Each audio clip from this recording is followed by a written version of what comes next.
fantastic. Sweet. All right, there we go. You can see how shiny my hair is. And as per usual, just testing, see if we got anything going on. All right. Until the page refreshes. We've been going on for 7 seconds. All right. Aloha, Manga Club.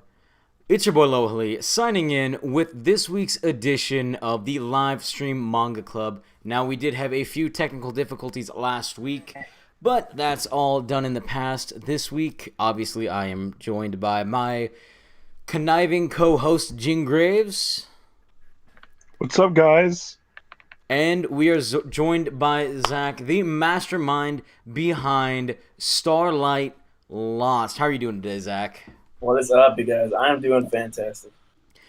So really what I want to do today is kind of give an idea of what it takes to be a manga creator, you know, the mind behind the madness. And I think after having our little conversation here at the very beginning with Zach, this is going to be an amazing live stream. And, you know, really, let's dive into this. Zach, tell us a little bit about yourself before we dive into the questions. Oh, man. What do you want to know? I've lived a little bit of an interesting life. College, military. I was a stripper for a little while. I've seen a lot of life, man. Seen a lot of life. And this has always been a big dream of mine. Like I said to you earlier, I've been a part of the anime and anime-esque video game fandom for, God, since I was a little kid. Probably like most of you guys watching right now. Been a part of the anime. And to me, this is just something that, you know, it went beyond just playing with cards or action figures or watching TV shows. Like for me, I really wanted to give back to the community the way I felt inspired and motivated by the community and the writers that came before me. So this is something that's always been on the agenda for me in my life.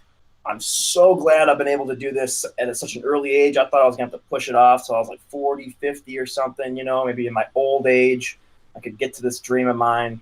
And I'll get to how I was able to do it now if you want. You know, I'll dive into that a little bit later on. But no, man, this has just been awesome. And the feedback so far and the reception has been great. So, yeah. Okay.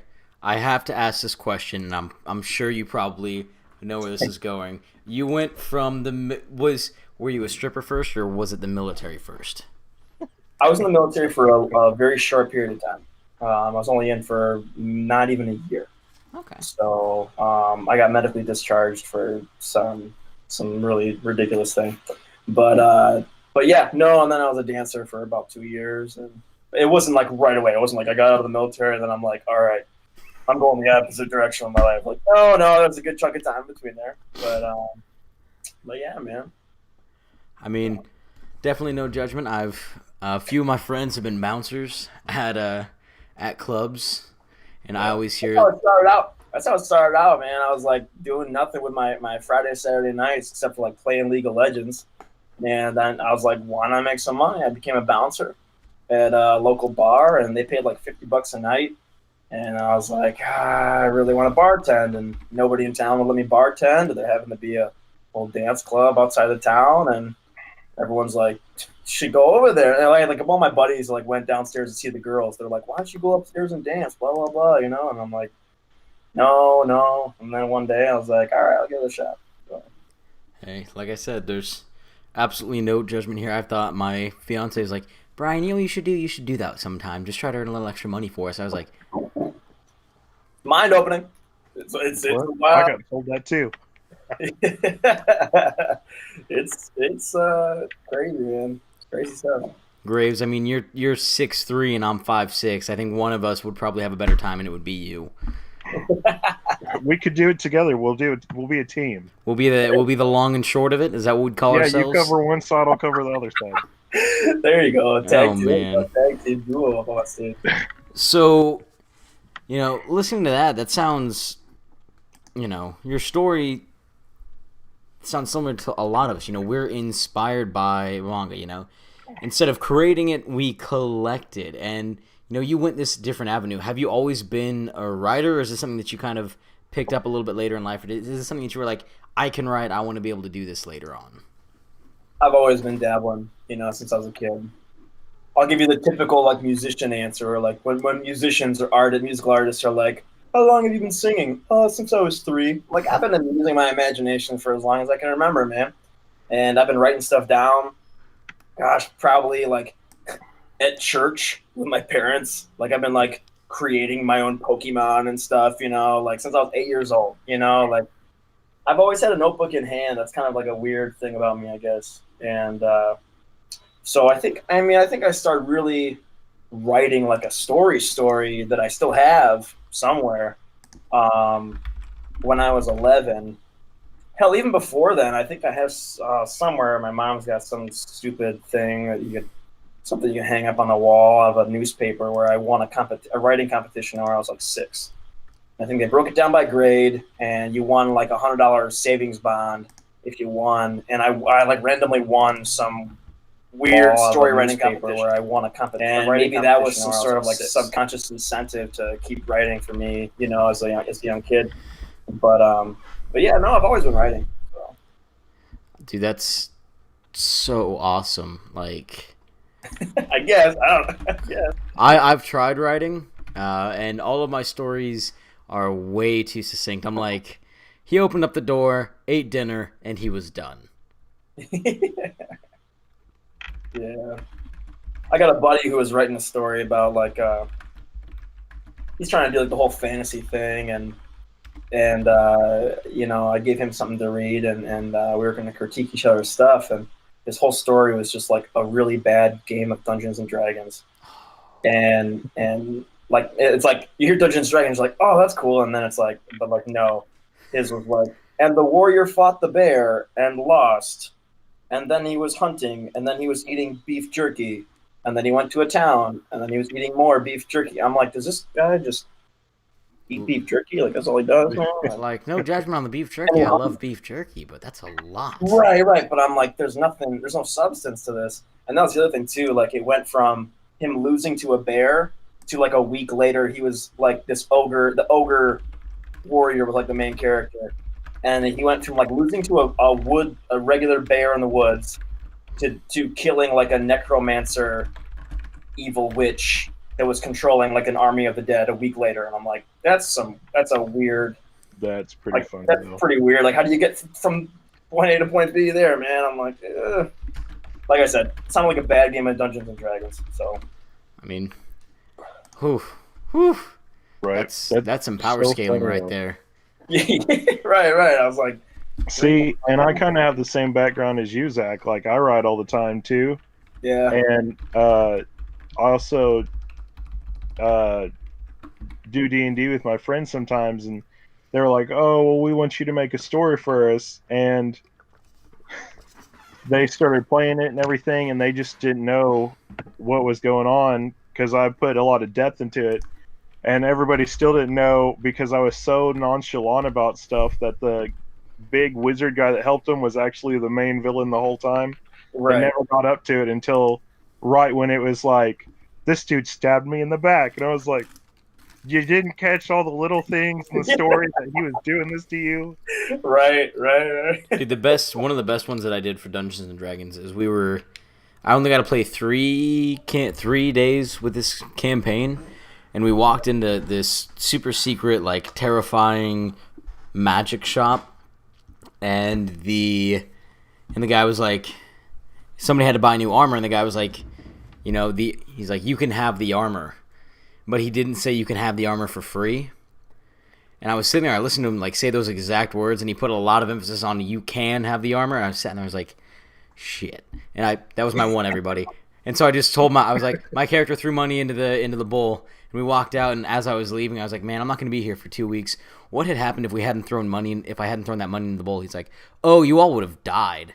And I went, oh, okay, good to know. Good to know that instinct always pays off. So, Zach, let's get started on some of the questions. Yeah. So, we know what sparked your interest in creating a manga, but what specifically drove you to create Starlight Lost? And most importantly, at least for me, is it Starlight Space Lost or is it Star Space Light Space Lost? It's Starlight Space Lost. Perfect. So what really sparked the idea was, well, first I'll go over the title. So I don't know if you've ever heard of, there's this really neat, I don't even know what kind of genre to call them, like psychedelic, classical soundtrack-esque music. A band, I think they're out of Tennessee or somewhere in the South. They're called Hammock. Hammock? And they play this like transient stuff that's just like, it's like background music for a movie, but almost better. And if you do any sort of like meditation or if you're just sitting there and you're writing, next time you're writing, throw this in the background and just kind of chill, man, or playing video games, surfing the web. The music's really, really good. And there was a song, I think, that the title of the song was "You Lost the Starlight in Your Eyes," and I really, really liked the way that their even the titles of their songs were just so poetic. But there's no lyrics. Like, it's all, like mostly instrumental. I think they've got maybe 3 or 4 songs per album. They throw a little bit of lyrical stuff in there. But again, even the voices they use are transient. It's really neat. And so I think I just kind of rearranged the words there. Not that that song has any significance with the story or the ideas. I think I was playing around with words in my head. And I think that's where I really got that slew of words from was that song. The idea for the story itself really came from when I was kind of in a dark place, in which, hey, most good writing comes not from when you're happy, not when everything's going right. Most good art, I think, comes from when you're down on your luck. And for me, a lot of the original story for this project came from when I was having some custody issues with my daughter. And I got to see my daughter very, very sparingly. I was in college. I lived alone. And it really was the daunting idea for me that I wasn't sure if I was going to be able to see my daughter as much as I wanted to. It was a daunting idea for me. And I also had an older friend who was going through very similar things with his son, who was maybe a year or two older than my daughter is.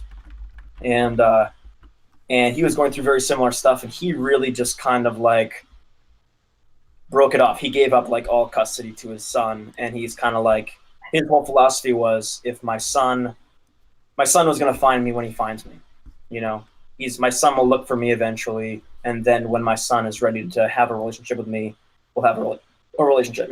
He's pulling like a Goku or a Jing, right? He's just kind of pulling the whole like, I'm gonna let my son find me later on kind of thing. Like, okay, well, I like Hunter x Hunter too, man, but like, whatever, And I took a different route, in my life, but I had that daunting.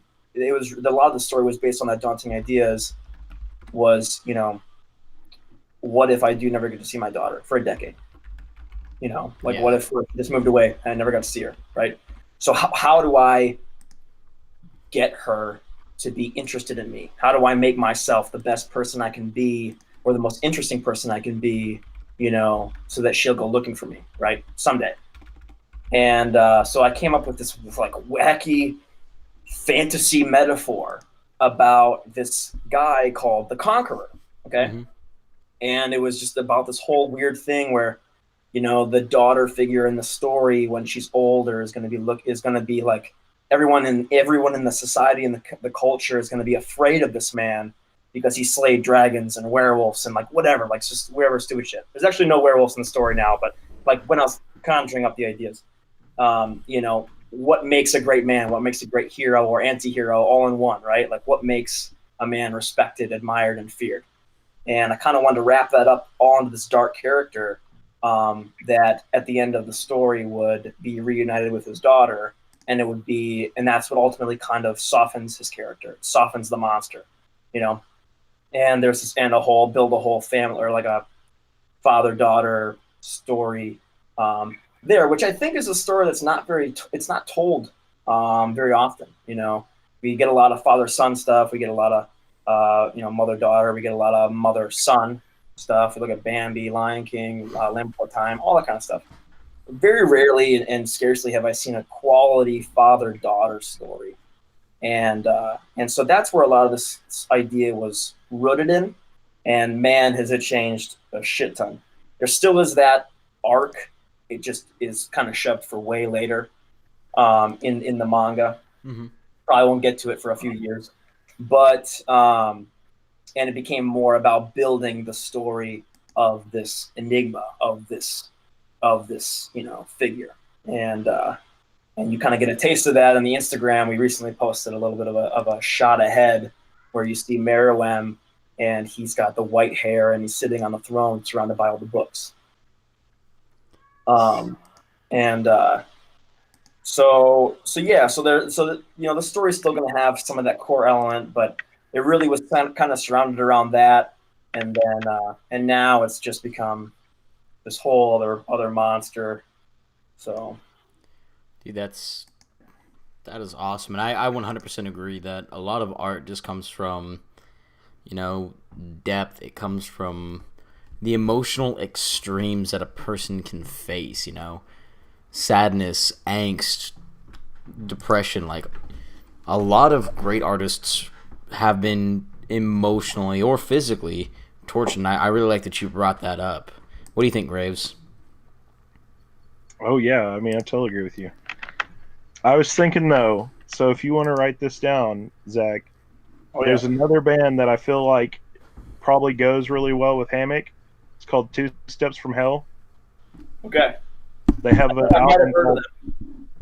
album called Invincible, and they kind of do that theatrical, really great music.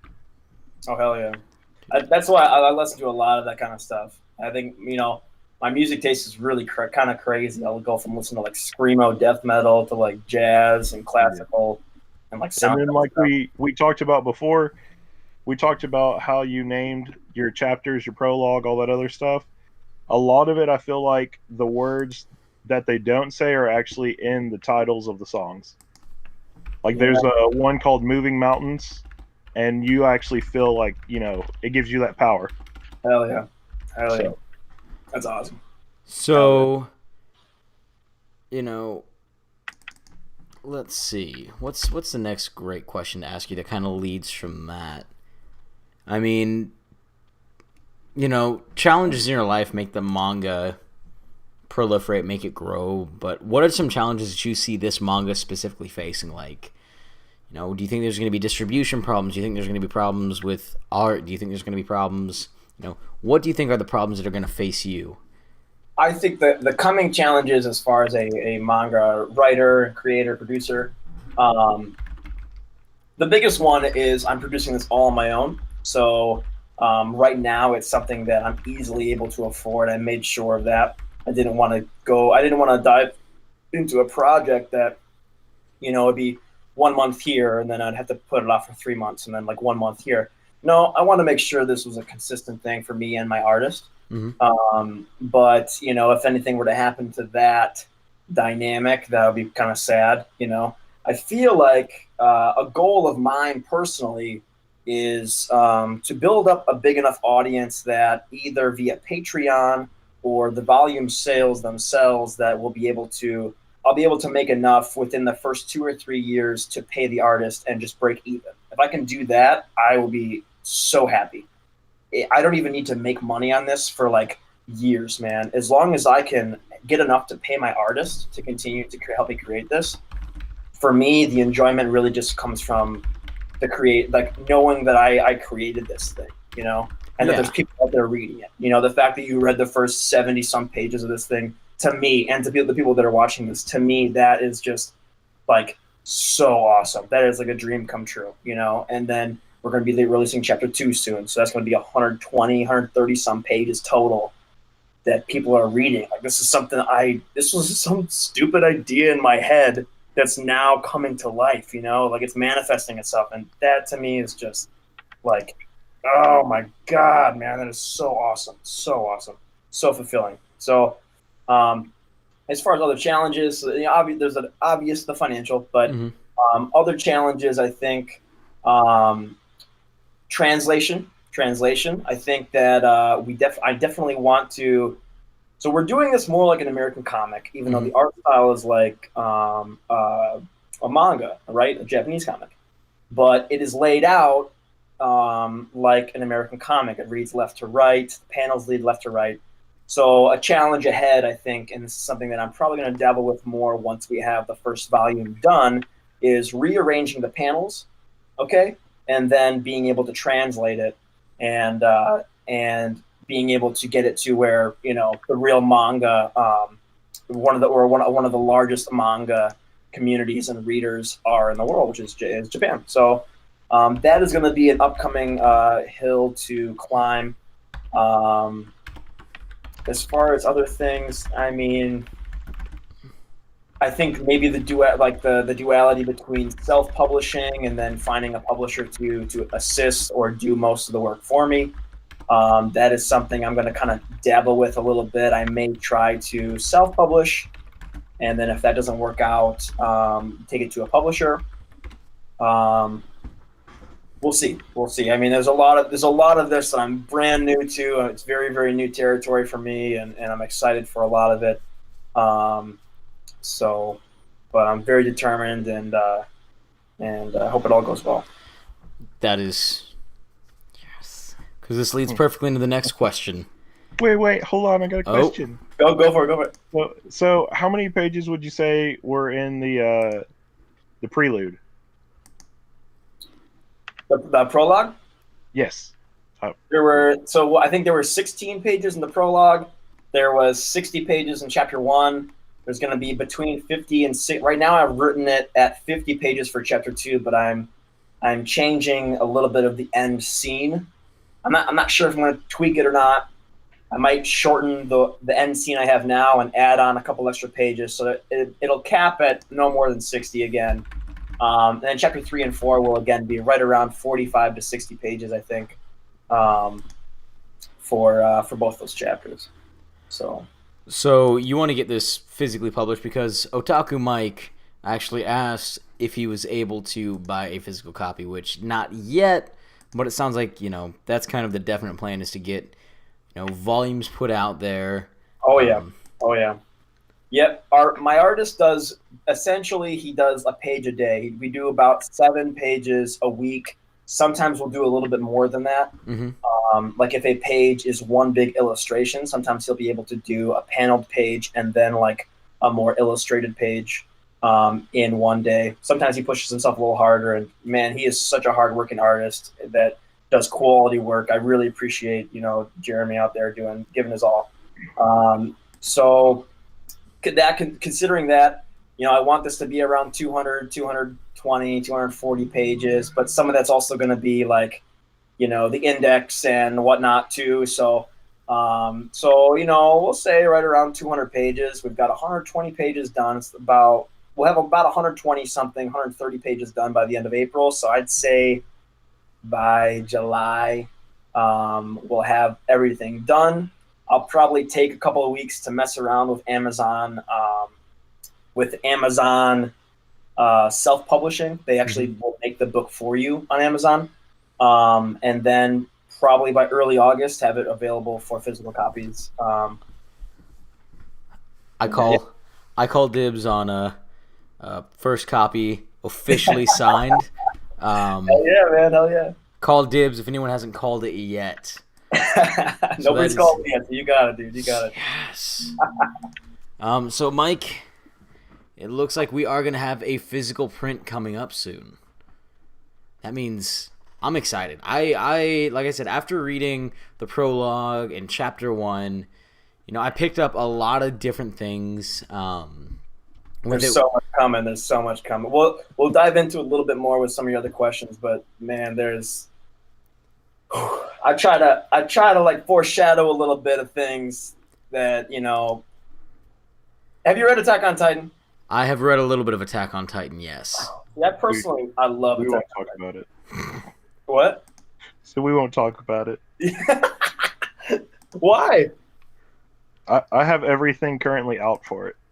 Okay. Do you have the volume 27? Yes. I'm waiting on it right now. I ordered all my manga through a cousin I recently met that lives in Arizona, and so I'm still waiting on it. Hopefully, it should be here any day. I've been waiting. Like I've been checking the mail every day. I'm like, all right, come on, today's gonna be the day. Not here yet. Dude, Graves, for reference, has 5,000. Are you at 5,000 now officially, or are you still at 47?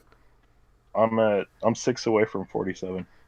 47,000 volumes.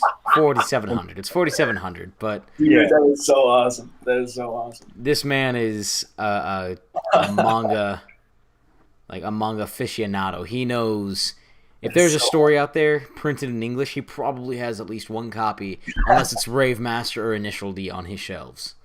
Yeah, that's so awesome. So I think similar to the whole basement key thing they had going on in Attack on Titan, there's a little bit of that going on in the first volume, and I really won't. It's like I'm gonna sprinkle it in here and there, but it's gonna be kind of the I like leaving breadcrumbs. I think that makes a good story. It makes a good story. So. I'm waiting to put Starlight Lost in as my top 10 of 2019. Hell yeah, dude! Oh, that's so awesome. So one question that I have, and this is something completely off the rails because I was looking through your Instagram just now. The name Meruem means light that illuminates all, correct? Right, something along those lines. It has a couple different translations. So I was looking through, and it looks like something that you put out a few weeks ago, maybe a month and a half, 2 months ago, 3 months ago. It looks like you're trying to draw almost a solar system in there. Or is that a question that I'm reading too much into it? But it just looks like there's concentric circles with. What do I do now? Do I mislead you? I mean, just so you don't have to give anything away, I feel like it's kind of the whole tree of Yggdrasil, Midgard, everything. It's kind of where it seems where it's kind of at without him giving us anything away. It is not. I just like the names from a lot of the Norse mythology. So it's a total fake out, all right, with using the Norse mythology. But I don't have to give too much away to really dive into what is given in the prologue that really kind of sets up the whole scheme of the story. It's going to be presented again, probably in volume 2. It's going to be reiterated and probably better explained. But essentially, the villain that you meet in the prologue, he's after immortality. Okay, and in order to become an immortal, you have to have a pact with 2 of the celestial gods, which are the sun god and the moon god, and you have to have something called the Hand of Death, which are these 5 black rings that harness the power of these incredible demons, right? So even if you had 1 ring, you're going to be pretty strong, but the myth goes that any man that wields the Hand of Death can take on any human army that the world has ever seen on his own, okay? So if you can have all 5 of these rings, you're going to be pretty strong, all right? Now, if you have a pact with the sun god, the moon god, and the Hand of Death, you can then, call the goddess of life and basically give those things up and make a pact with her to, give something in exchange for the ability to become an immortal. And then how they refer to that in something called the ether, or the world beyond worlds, which is kind of like where all the demons and the gods kind of reside, sort of, is they refer to you as a demon king. Okay, so demons are they're like energy. They're kind of malleable. They can't really die, but most of them are weak enough that they can be destroyed. Demon kings can never die. They can never die. So it puts them somewhere between the gods and the demons. That's why they're called demon kings, right? But there's 5 main deities in the story. There's the 3 celestial. That's the sun, the moon, and the stars. And then there's the goddess of life and the god of death. So you have the 5 gods, right? And another note, too, not giving too much away here, it all kind of gets presented to you pretty early on, is that the god of the stars is almost prude in that he has not made a pact with anyone. So that becomes sort of essential to the story as far as, nobody has submitted the god of the stars. So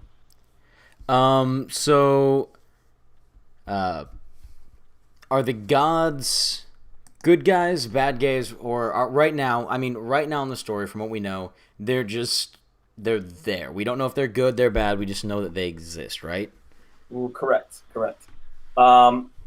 You are introduced to Mavros, who is sort of the main antagonist of the story, and there's mention to his father. And his father is Fenrir. Fenrir is probably the strongest demon to have ever existed. Okay. He is the strongest of the Wolf Clan demons. And in Norse mythology, Fenrir is considered the World Eater. In my whole lore, the Wolf Clan are the only ones to have this ability of consumption. And before I dive into that, I should also kind of explain how demons and magic and humans interact, right? So in my story, it's going to be very similar to the way Calcifer and Howl work in Howl's Moving Castle.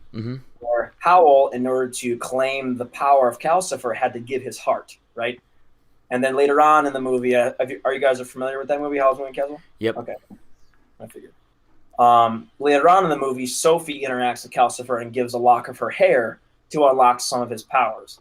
And he starts to imagine what I could have done with your eyes or your heart, right? So in this realm, the way demons and humans interact is very much the same. It's very much, in order to claim any sort of magical power or prowess, you have to give up something to a demon, okay? So that could be your eyes, that could be your heart, that could be your sense of smell, your sense of taste, that could be another organ, okay? It could be your gallbladder for all I care, all right? Could be a lock of hair, depending on what you give, okay? The stronger or more important, whatever you give, the more power the demon is going to have, and the stronger you're going to be, right? Same the way it works in Howl's Moving Castle. But you can also give things that are not necessarily like your left arm or something. You can also give up things like memories, treasured memories of important people, right? This is another element where it's like you don't have to give up a physical feature necessarily, but you could give up something almost as important to you, right? So these are the kinds of things that the demons feed on, and that's what allows them to exist in like the real world outside of the ether, right? So the Wolf Clan is the only one to have this ability to kind of supersede that. And that is whatever the Wolf Clan consumes, like basically if they defeat a demon, it will consume the soul of the demon and obtain its powers without any sacrifice. So the Wolf Clan becomes very, very powerful amongst the world of demons, okay? But they're also pursued because that power is immense. The other thing you can do when you're making a pact with a demon, right now I'm calling them armaments. I may change that. I probably will change that name. It's just like a working way to describe it. But there's a way to imbue a sacrifice to a demon within an item, okay, or within another person. So I could give my right arm to, let's say, get this fire demon's power. But instead of taking it in and letting it, become a part of my being, and I'm going to have that power in me until I die, I could imbue it in, say, a sword, right? This allows me to use that power whenever I wield that sword, and it also allows me to pass that on to my descendants, right? But it also leaves a big weakness too, that being, what if somebody steals it, okay? What if somebody defeats me? Then they get that, and I'm out an arm, right? So there's a couple different ways that demons will work, but ultimately I want there to be a high price for high power. And I think that's something that, a lot of different stories just kind of like, oh, you're the main character, here's a bunch of powers, and they're protected by all this plot armor and stuff. And it's like, I like stuff like Attack on Titan and Hunter x Hunter, where the main characters are strong, but they are far from the strongest people in the whole universe. You're constantly like, are they about to die? Oh shit. I like having the reader on the edge of their toes, so on the edge of their seat. Good. It's the way that it should be. reminds me of Moyo and Roji. Okay. They make pact with demons, and at one point you have one of the demons actually tell you how it works, and they basically say when this guy dies, he is promised a part of his body to each set of demons that he has a pact with. Right. And so you'll hear one of them go, "Oh, I can't wait to get his toes." One of them's like picking through his hair, and then you hear one of them come out, and he's like, "His head's mine. Leave it alone." Yeah. So, oh man, There you go. Hell yeah. even more. So these two questions are kind of going to go hand in hand. You know, what when planning out this manga, what was kind of this first step? And in doing so, in that first step of creating this, did you also have the story kind of planned out all the way? Did you have a rough outline? Are you going to go the Oda way or the O Great way? The Oda way is, you know, kind of where you want to end up. You know your start, you know your finish, you know some major plot points. The O Great way is, you know how you start, you have no idea where you're going to go. I definitely know where I'm going with this. The outline itself is something that I'm still piecing together. I am working through a very detailed chapter by chapter, volume by volume synopsis of each chapter. So I'm trying to write like a paragraph synopsis per chapter, to break down the story for myself as well as people that I'm going to have. Probably have a small group of people, close friends and whatnot, read over it, give me their feedback and everything, and get it back to me to really, work out plot holes, work out things that may be confusing to certain people, and overall make the story better than what it is. Two minds work better than one. 8 minds work better than one, right? So I really, the constant critique is something that they force in high school and you pay for in college.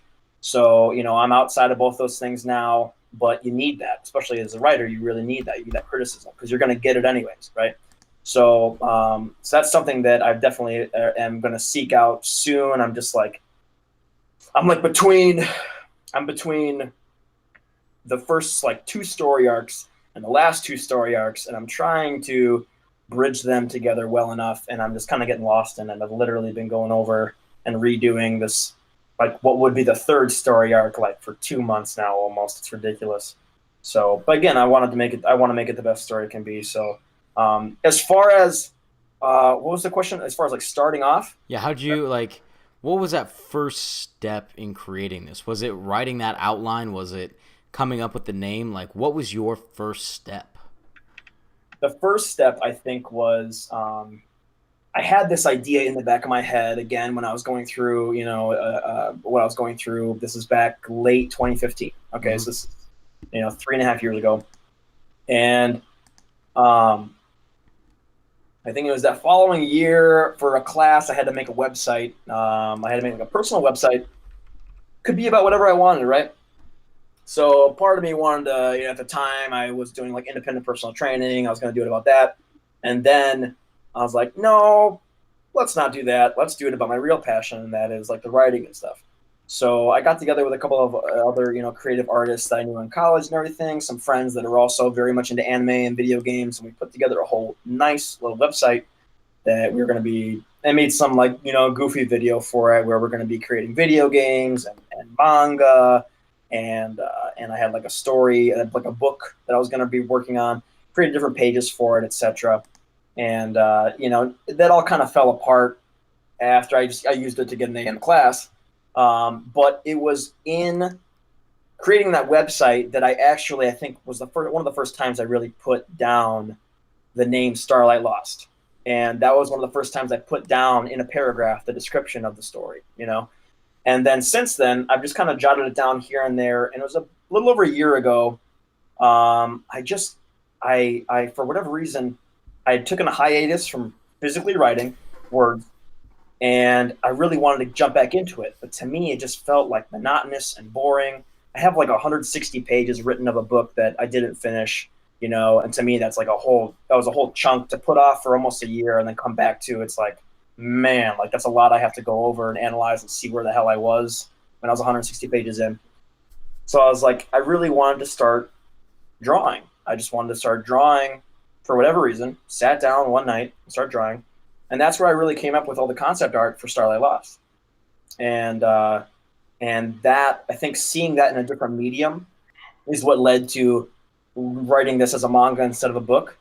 It's what's led to everything. I think just seeing that in a different medium, seeing it as a drawn picture instead of like written word or an idea in my head was the ultimate, factor in where this all really, really started, So. Dude, man, you have such good answers. Sorry I'm long-winded. I apologize if I'm boring everybody. Hey, you know what? I'm going to put it this way. Long-winded answers make it so that I don't have to talk as much, and everyone gets to know you a little bit better. They've gotten to know me over the past however many months. They've only gotten to know you for 41 minutes so far, and I've gotten to know you for a little over an hour, and I can say I am super happy that you're on here, man. Like I said, your long-winded answers aren't long-winded. All right. We kind of touched on a little bit, what success looks like for you. What you need, what you would find successful for this. But let's say that all the stars align, everything. This somehow explodes, which I'm gonna be real. I'm getting this feeling. I get this feeling about manga a lot. Like, I know instinctively if the story's gonna be good or bad. Like, when I first started reading Seven Deadly Sins, I was like, yeah, this is gonna be interesting towards the very end. I'm not sure how this is gonna go. Yeah. You're a monster. I can't believe it. I am, and I'm so far I'm right. But reading yours, like, I just kind of get this feeling that you have this overarching idea. The fact that you're laying these little breadcrumbs for people to find so people can find their answers. It's going to make it so the story's rereadable even. Once they get to the end, they're going to go, what? That was the end? And you're going to be like, yeah, man, I left trails. Look, I'm telling you right now, this is going to be a story that you're going to enjoy going back and reading over. This is going to be a story that you're going to get to the end, and it's going to make you want to reread the whole thing and go, wait, he was talking about this over here. Oh my God, we missed this and this and that and this and that. And then you're going to reread it with a whole new perspective of, oh my God, the whole thing's been right there in front of us. And everyone just missed it, No one's going to, I'm totally leaving breadcrumbs. I don't want to make them too obvious. No. So one of the obvious ones you're going to see in chapter 2 is the white wolf, okay? The white wolf. You get a taste of it in chapter 1. You're going to get another taste of it in chapter 2, and then you're going to get it sprinkled throughout. And that's going to be one of the things that's you're not going to know what the F it is, but it's really going to be there's going to be just this whole other thing going on. And so even with the whole God structure, everything, man, this is something that, I really want to take storytelling to the next level. And that's something that for me as a fan, I feel like there's a lot of these stories that are getting all this attention that are just so bland, they're so bland, they're poorly written. And you can kind of tell that they took the other way that you told me, where it's like, they start it, they have no idea where they're going with it. And as a reader and as a watcher for manga and anime, you can tell, you can tell that, like, you could have put more thought into this. There's better ways to write this, and so that's something that I really desperately wanted to avoid. Not only avoid that, but really give the community another amazing story. So it's awesome to hear that, I've already got you intrigued in it and everything, and I hope I don't disappoint. I hope this really goes well. But as far as the stars aligning, for sure, someday I am going to own my own studio. I'm going to be producing my own anime. That is something I want to do. I plan on doing, no matter what. That is lifelong goals. That is something that I definitely will do, and I really want to try to. And this is big dreams, big dreams. But you can't get the big dreams without dreaming big. Okay. Yeah. I really want to, create or take on the mantle of and the fire of Studio Ghibli, you know. And I really want to kind of create a really good production company that, you know, makes manga, makes anime, makes video games, makes books, really help produce other amazing writers and artists that I find, all that kind of stuff. You know, I think this is a community that is blooming. I think that we've seen, you know, I really noticing there was no anime section on Netflix before 2012. No. Okay, it didn't exist. Nope. And then all of a sudden it was like, I came back from the military, boom, there's a whole anime section on Netflix. I'm like, what? What's going on here? Now you've got Hulu and Netflix and Crunchyroll and Funimation, and they're all producing their own animes. You know, this is something that is really, really growing and taking off. And I think it goes back to a lot of us who are now getting older, becoming consumers, and this is what we want. But we all grew up on Star Wars and Pokemon and Yu-Gi-Oh, you know, and Digimon. And it's like, now we still want that stuff. We just want it more for adults, more adult themed, right? Absolutely. So right. I think it's definitely going to be a blooming. So to make your dream happen, to make your dream a reality, Shay Geeks Out actually asked a question a little bit ago, and this is something that's not necessarily going to just apply to this specifically mangaka, but just overall creators in general. I want to apply it to, but she said, "Do you feel there's enough support for indie mangaka like yourself, and how can we as reviewers, collectors, enthusiasts, what can we do to better help you get the support that you need to make this a reality?" I mean, simply, to be honest, I think I'm doing a little bit of research in other indie groups, and I think there are some indie groups that get incredible funding. They get absolutely incredible funding. There's some stories out there that I've looked at that I really wasn't like. I was immediately impressed with some of the art or animation, but then after you really dive into it, I'm like, this is not that great. Considering you look at how much they made via the Kickstarts and stuff. Mm-hmm. So it is a very difficult thing because a lot of the really great artists and animators and musicians and all that kind of stuff are getting picked up by bigger projects. So it's very, very difficult to do this on your own. And I don't know if I'm going to be doing this on my own for forever. There may come a time where I'm going to have to lean on a bigger company to pick up the idea and carry, take it. And hopefully they stay true to the story that I write as a manga. But either way, all I really care is that this thing is manifesting on its own, All that said, spreading the word, I think sharing it with your friends, sharing it on your Facebooks or Instagrams, things like that. Just being a generic follower, I personally really appreciate that, reading it. The Patreon's there, even donating $1, would be an incredible help, I think. If like I met here, just for example, if everybody that read it donated $1, okay, to the Patreon, was paying $1 a month for the manga, so that's what it was, like 1,200 people on the Webtoon thing.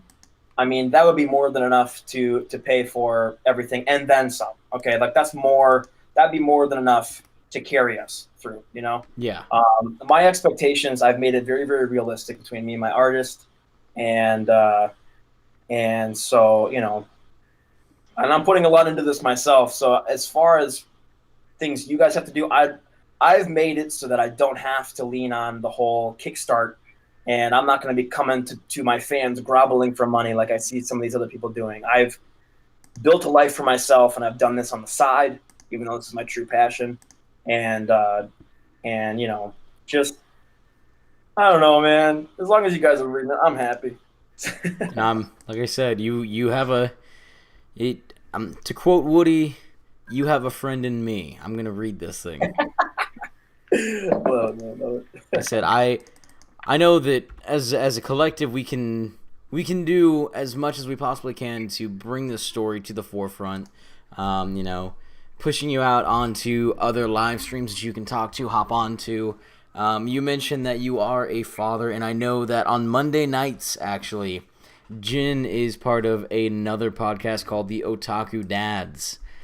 Cool. I'm sure he has a little bit of pull where he could get you on and get you in front of another audience, a different audience. Oh yeah, I mean anything like that. Anybody that's watching right now, if you guys know other people that do this kind of stuff, I mean, let them know that I'd be willing to talk to anybody about this kind of stuff, or just chill and talk. I mean, frick, dude, all this kind of stuff is really cool to me, and I love getting to know more people in the community and stuff. I think that's one of the really cool things. As much as the internet brings a lot of bad stuff on us and society, it does bring a lot of us together in this kind of way, and I think that's it's really cool, So yeah, like I said, I think. So when do you want to hang out? I'm up here in the Midwest, man. I'm in Chicago, so. Dude, you're in Chicago? What? Yeah. Dude, you're like. Asen in May, if you guys are gonna be there. You're like 9 hours away from me. I'm in KC. Yeah, hell yeah, dude. I think Graves is down in Oklahoma, Arkansas. Oh, dang. Arkansas. You've got that extra 2 letters on me. I'm just in the regular Kansas right now, and I'm not terribly happy with it. Dude, Right?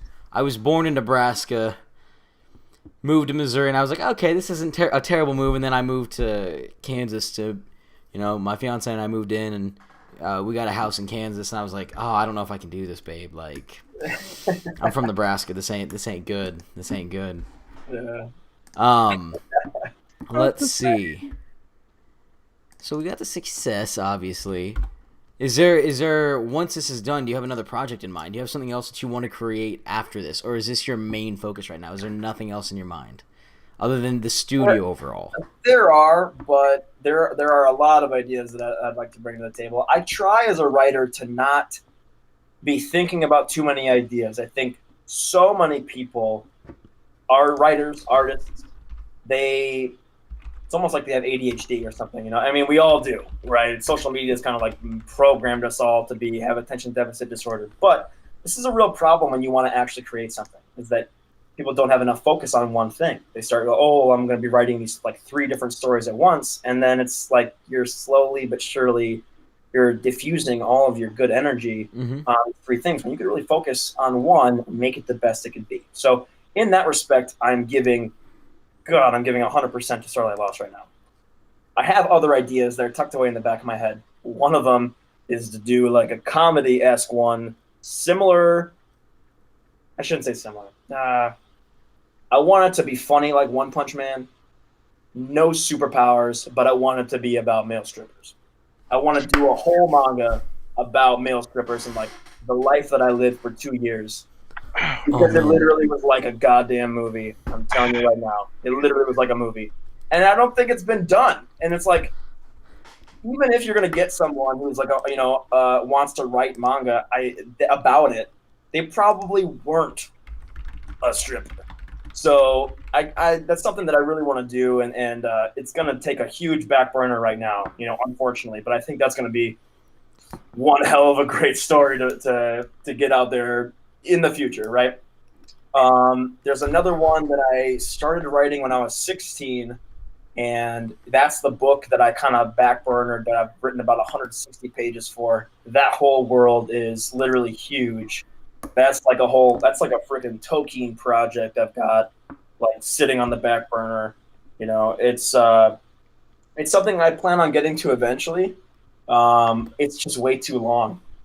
I wrote it that way. I wrote it to be like just the never-ending story almost, literally. Like, it's probably going to be as long as One Piece and Naruto, but no filler, Like, that's how long that story would be. And I purposefully didn't start creating that for the manga because I wanted a story that has a beginning and end, okay? Yeah. I wanted something probably between the story range of Fullmetal Alchemist and Hunter x Hunter, where you get a good chunk, but God, if it turns into an anime, it's not going to be 700 episodes, Like, that's a huge turnoff for a lot of people, I think. So... Calling out One Piece up in here. Right. Dun, dun, dun. Oh, I apologize. It's a big criticism for me, man. I'm like on episode 570-something.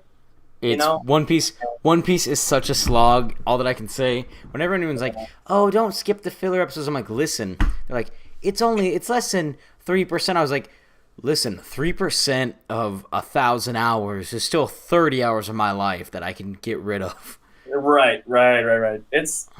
It is a trek. I will give it this. For me personally, I like it better than Naruto. I finished all of Naruto and haven't picked up Boruto.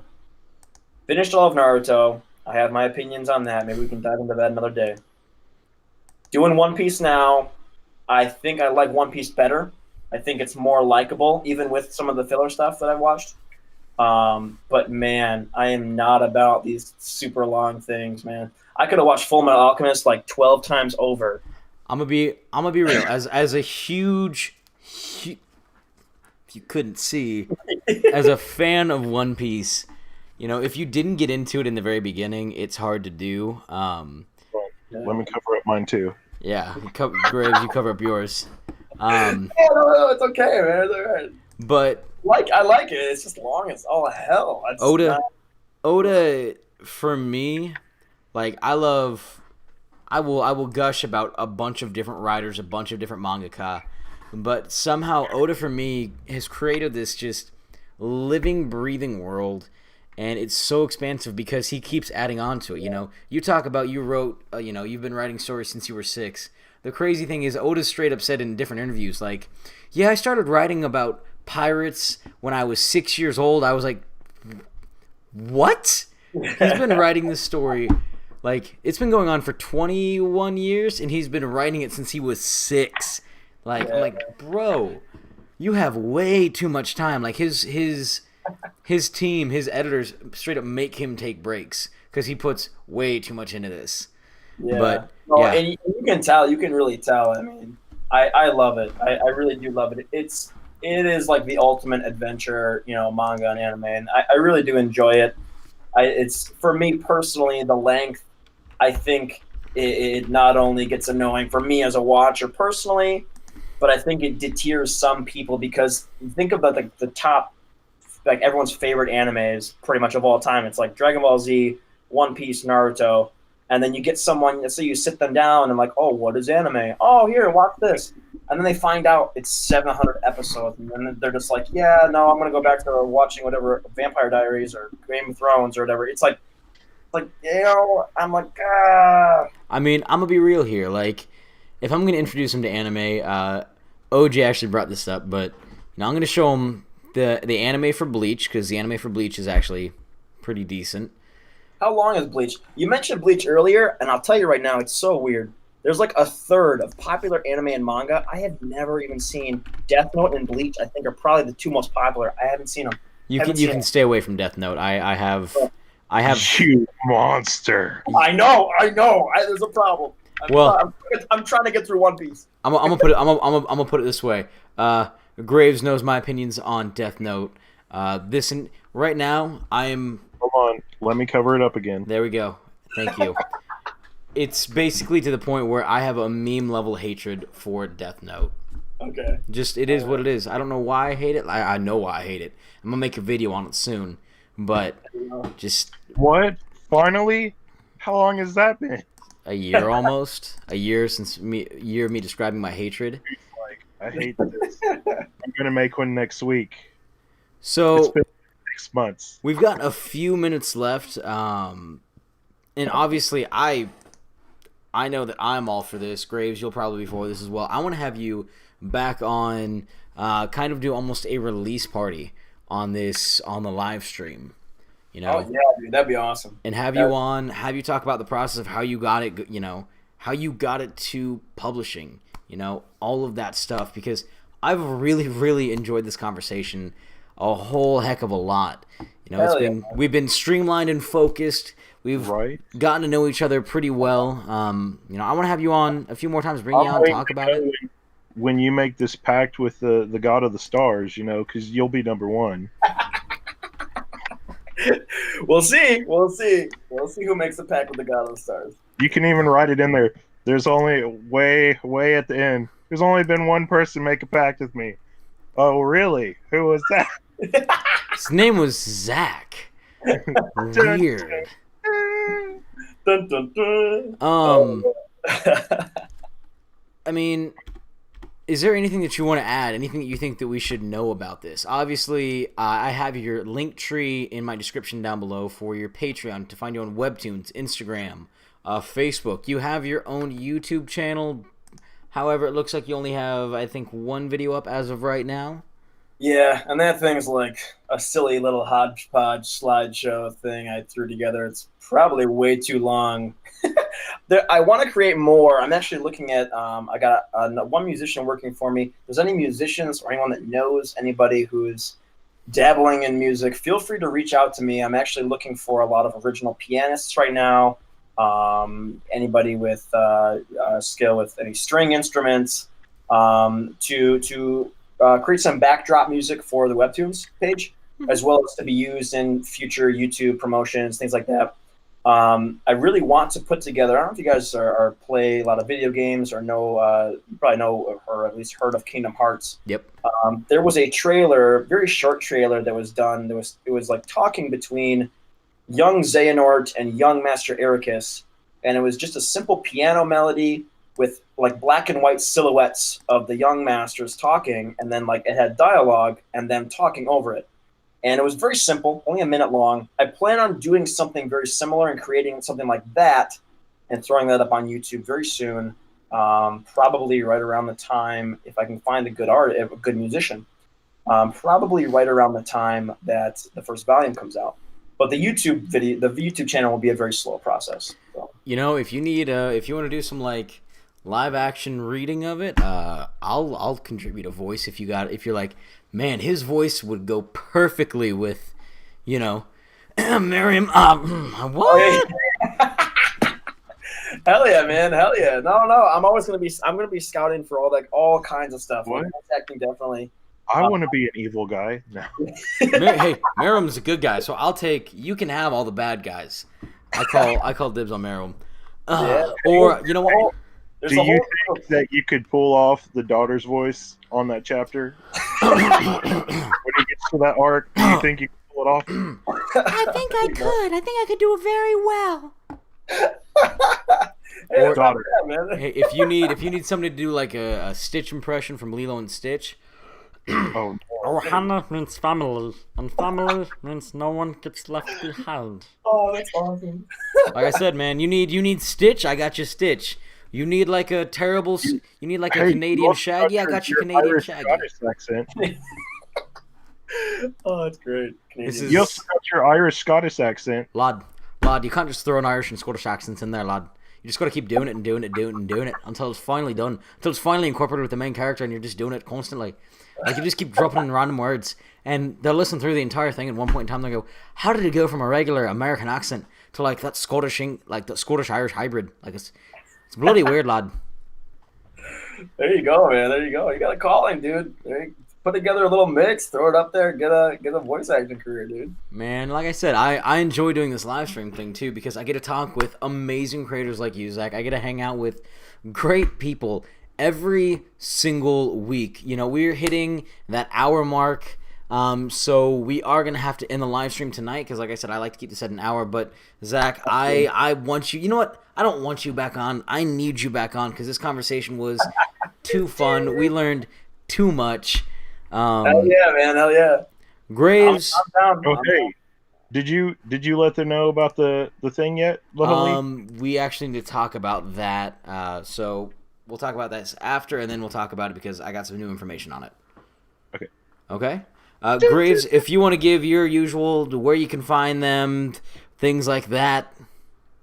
Guys, the first 10 minutes before we got on here, I read the prologue. It's a go ahead. You guys got it. You guys can jump into this one, and you've actually gotten to talk / listen to the writer of it in person, kind of, you know, before your very eyes. So it's a go, guys. I totally think that you should jump on this boat. Thank you, guys. It might be past Vinland Saga, you know. Everybody's like, what? So it's a go. It's really good. I highly recommend that you go try that out, especially now that you know some of the backstory for it. You guys will definitely enjoy it. I enjoyed it, like I said. And yeah, see my next video whenever. I should have a couple manga hauls coming in. I think one tomorrow, one Monday. And all that I'm hearing right now is that that third arc in the story is going to be a stripper-based arc. It could just be me, though.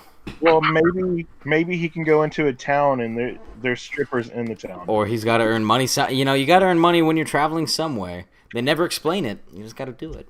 This is true. All right, Zach, if you want to tell everyone, you know, where they can kind of find you, if you have any closing thoughts. Obviously, we are going to have you back on again, but let these people know where they can find you. Yeah, sure. So I think it's pretty straightforward as far as the Facebook and both the Facebook and Instagram pages at Starlight Lost Official, all one word. And yeah, feel free to check it out. Check us out on there. The LinkTree is on the Instagram. It's pretty easy to find on there. We've also got a single on Shady Cicada's YouTube channel, so go ahead and check him out too. And then check us out on Webtoons. It's where you can get a hold of the prologue and the first chapter. The second chapter will probably be out by the end of the month or the beginning, very early May. So yeah, I hope to crank it out as quickly as possible so you guys have more to sink your teeth into. Right now it's very, very early, but check out what, you know, keep subscribe to us, follow us, keep up to date with it, and look out for the first volume in the summertime. Awesome. As always, guys, wow, I accidentally clicked on Shady Cicada so I didn't forget it, and the music just started blaring in my ear. As always, guys, Jin, always good to see you every single week. We appreciate it. Zach, thank you so stinking much for coming on. It was a literal blast. I learned a lot about about the background, about what the story means, and I'm glad that we could talk about it with you, because it gives us this whole new perspective on something that we love to consume, and now we get to talk to a creator, and we're not just reading the words in an interview. You know, we get to ask you questions, we get to bounce ideas off of you and learn more about the process, which is great. I've mentioned it already like 2 or 3 times. I want to have you back on. Honestly, if we could find a way to make it work, I would love to do a massive release live stream where we get you on here, talk details, read through it chapter by chapter, like, you know, Are we going to Chicago locally? You know what? We could go to Chicago. We could meet in St. Louis, which is in the middle of almost all of us, actually. Hell yeah, man. Hey, I'm down to travel. Like so if you guys want to meet in St. Louis and do that, that'd be awesome. Like I said, I want to do something absolutely amazing for the release, and as always, I called dibs on Volume 1, signed first edition. Obviously, you get the first one, Zach, and then your family gets the next ones, but I get the first non-family, non-involved one. Oh, well then, I want the first one that's not signed, and I'll take the second one that is signed. There we go. Perfect. There you go. All right. So next week, we are having Shay Geeks out on with us again. I'm so excited because last time was a ridiculous blast, and I know you guys are going to love it just like always. For everyone new and old, welcome and welcome back. It's your boy Lohali, signing out.